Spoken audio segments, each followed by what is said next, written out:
King of Kings. Come on, let's magnify.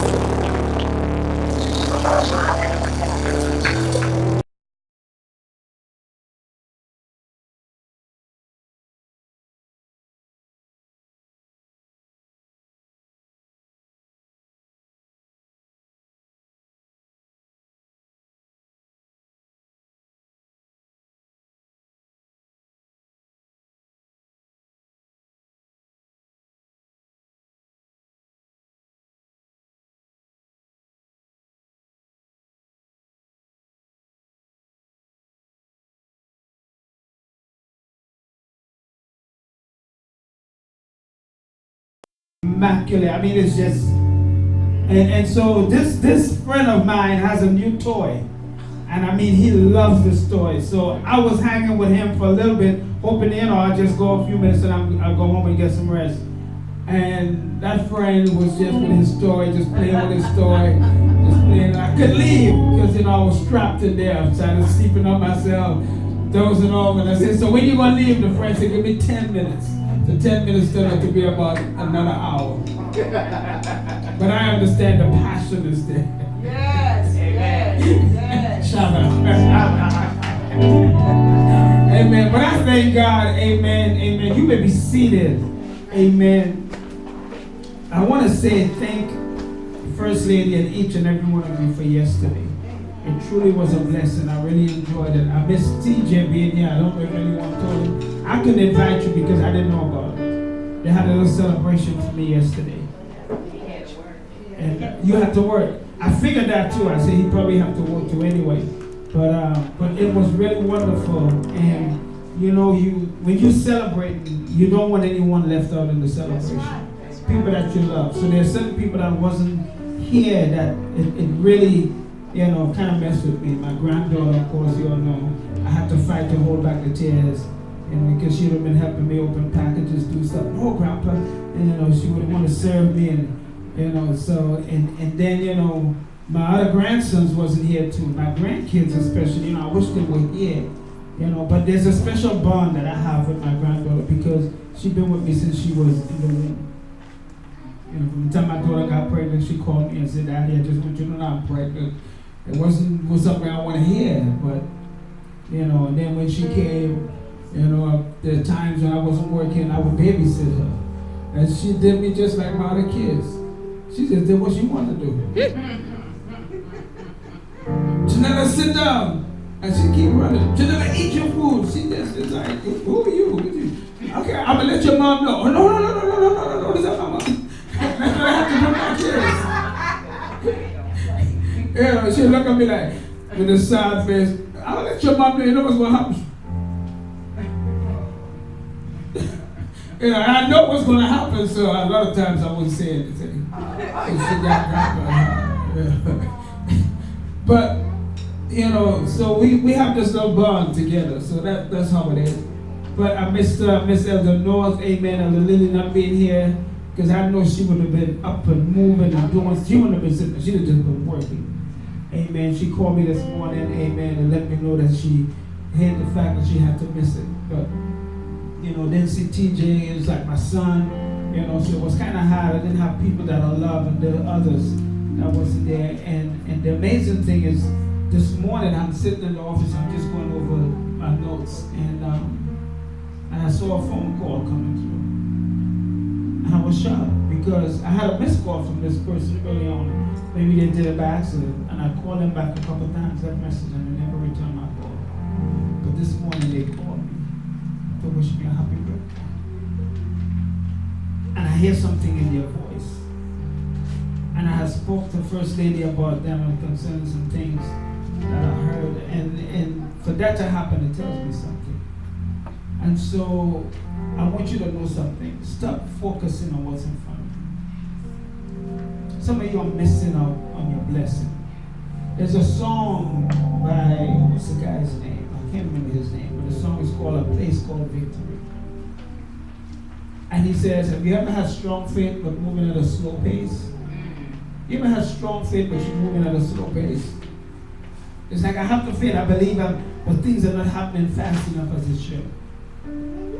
He said in the song, he says this. He said, you know, we've always been in that place. Just never saw it. Some of you think you're in defeat, but you're actually in a place of victory. Oh, I can preach on that right there. You actually in a place of victory, but you're acting like you're living in defeat. It's because your way you're paying attention to is not where you should be focusing on. We are people, we don't live based on what we see and what we feel. We live by faith. Well, I'm going to touch on that in the word today. And the reason why we are not seeing and living in that place is because we are focusing on the facts of life. And there was a TV show called The Facts of Life. Yes. I can't remember ever watching it because it was boring to me, whatever it was. A bunch of white folks running about doing silly stuff.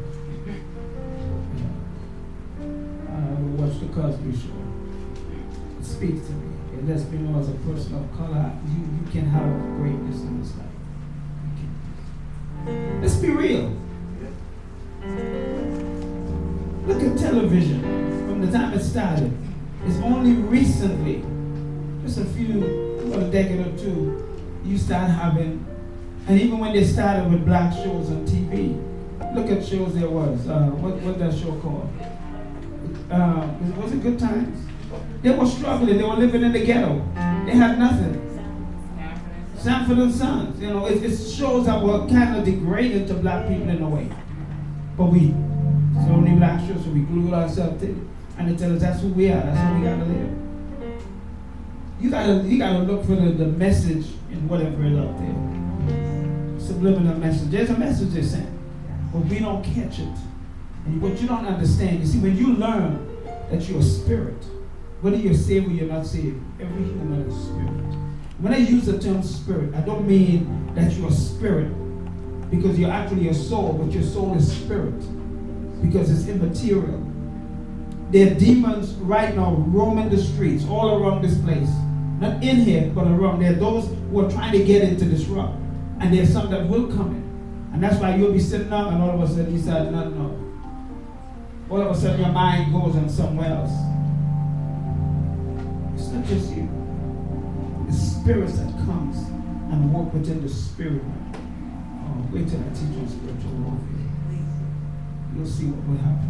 And so this is why sometimes you tell yourself before you got paid, well, this is what I'm going to do. I'm going to do this with the money. I'm going to do that.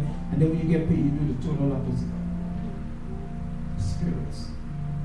It influences your soul. That's why Galatians, there is a constant war that goes on daily. There's an elephant in the room. Your flesh and the spirit is warring to get control of the soul, which is you. And whoever you yield to, that's who servants you become. The flesh operates and gets its strength based on emotions and feelings. The spirit gets its strength based on faith in the Word of God. So this is why the enemy tries to keep you from the Word. That's why people will come in church and dance and carry on for the music. But as soon as some good teaching come on, they sleep in the church. And you know what they say? Man, he can't preach. He boring. That's why your life is in the state it's in. Because you want to hear somebody, and you get all excited and jumping and you still ain't got no car. You're still walking and riding the bus. When he finished, he take all your money from you. And he driving the Mercedes. I'm still at someone. I say, you know, I look into something and I realize something. Prosperity message work. It does work. But it only works for a few. And look who the few are. Only the preachers. Only the preachers. Because they get your money. That's how it works for them. If it works so well, how come it's only one set of people prospering and the others ain't? And most of us that sit in the congregation, we give more than the preachers. But we have less than them, but they got more than us. You know, they tell me, you know how people are rich? They don't give away their money. When I worked in construction and we go put up a mirror at a rich person's house, all we get is, oh, you want some water? They give you a bottle of water, something to drink. And you leave. They don't give you no tip. You walk at an average person's house, middle class, poor person. When you finish it, when you finish, you know what they do? If it's $5, they put something in your hands. Very few people with money will tip.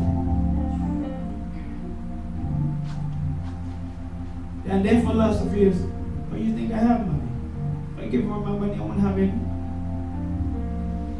And they'll tell you, I don't have to give you a tip. You've been paid by your company to do this. I paid your company for this. And they pay you automatically. I don't have to give you a tip. Rich people try to spend the least amount of money they can and get the most that they can. And they're doing it more than one ways. That means when they buy a suit, it will last them for 6, 7, 8 years and still look brand new. So they paid some money for it, it cost them some money. But they don't have to buy another suit within another 6 years. Poor folk will go buy 3 suits, and in less than 2 years, you got to go buy another 3 suits. Because they done fade, lost color, drooping on them all. And that's why we don't have it, because we got to keep spending. But if we learn some tricks, we'll do it. We'll say, you know what? I'll buy this suit for $700, and I'll buy 2 pair of trousers. It'll cost me $200, but they're going to last me about 6 to 7 years, and every time people see me, they still look at me. So I'm saving money. I don't have to buy. What would I been having to buy? I'm saving that money and investing it so you can grow. That's what they do. I thank God He allowed me to be in some places so I saw learn some things. But I'm saying, you know, why you all do that to me? Make me go all the way across town when I should stay right here. So I really thank you all for yesterday, for everything that was done and everything. And I want you all to know that don't look at what you see right now. There are a lot of people are missing out because we're in a place called victory, but we're still living like we're in a place called defeat.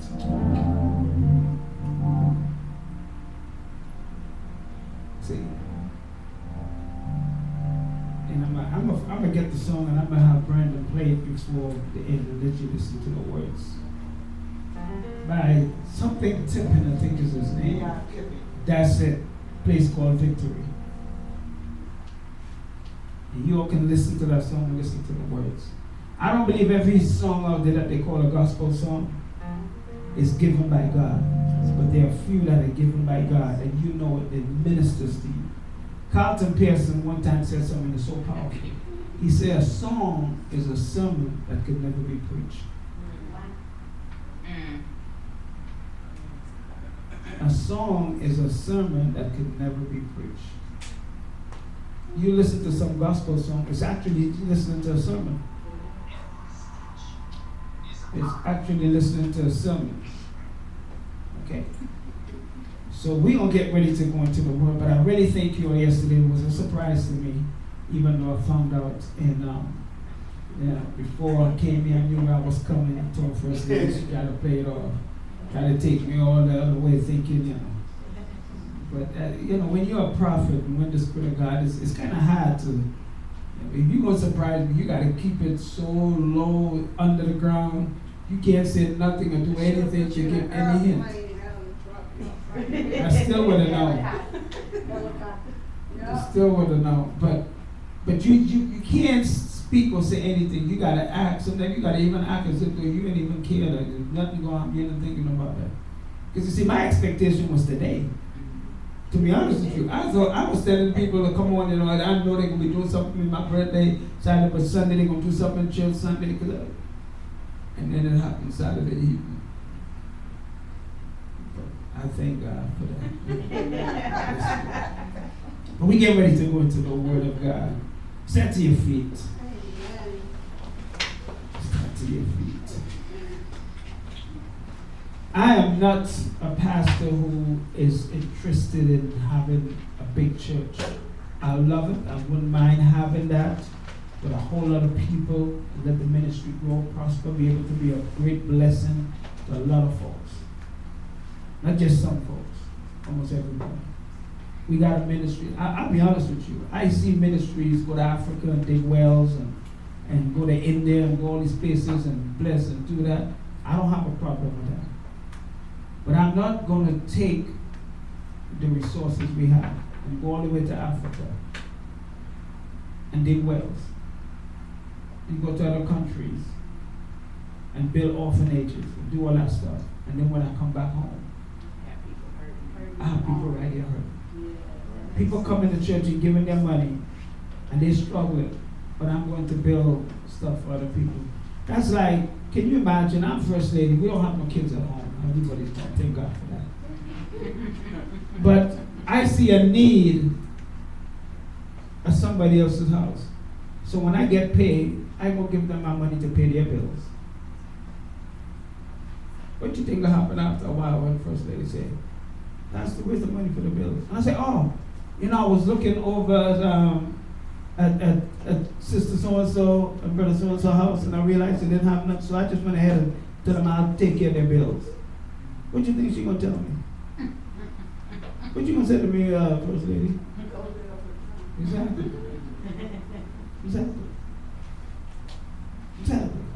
So that to me, that's what you're doing. That's what you're doing. Because don't tell me that so if I'm telling you sitting here every Sunday, oh, just believe God, just trust God, He'll meet your needs. Why can't I tell them the same thing over there? Why do I have to go and do it? We always say that charity begins where? Love begins at home and it ends abroad. So if I'm not taking care of my family at home first,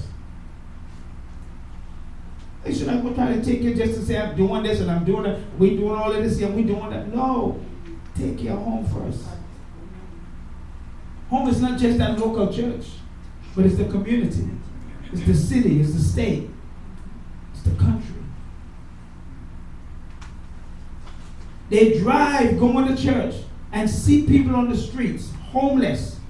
But you go in church and then you're asking people for money. We want to build some houses in Africa for people. Man, you just passed about 40 people on the streets. Right. And you worry about the people in Africa? Right. All right. I'm sorry, but I ain't sending my money to them. I'm not doing it. Mercy ships go all over the world and do surgery for kids with the lip thing. And we say, oh, we doing. What about the kids right here? Take your home first. What did Jesus say? I came not but to who? The lost sheep of Israel. Now, if you go to your own and they refuse you, I can understand that.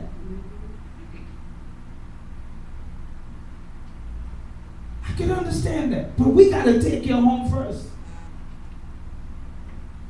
So as God blesses, when we grow our community, I don't want to see nobody in our community without a place to live. We're going to buy some land somewhere. We're going to build. Yes. And we're going to pick up everybody off the street. Listen, and nobody coming to visit our church from out of town, out of state, and drive to our neighborhood and see people on the street. And we talk about we so blessed. Right. They got to see the impact that we have.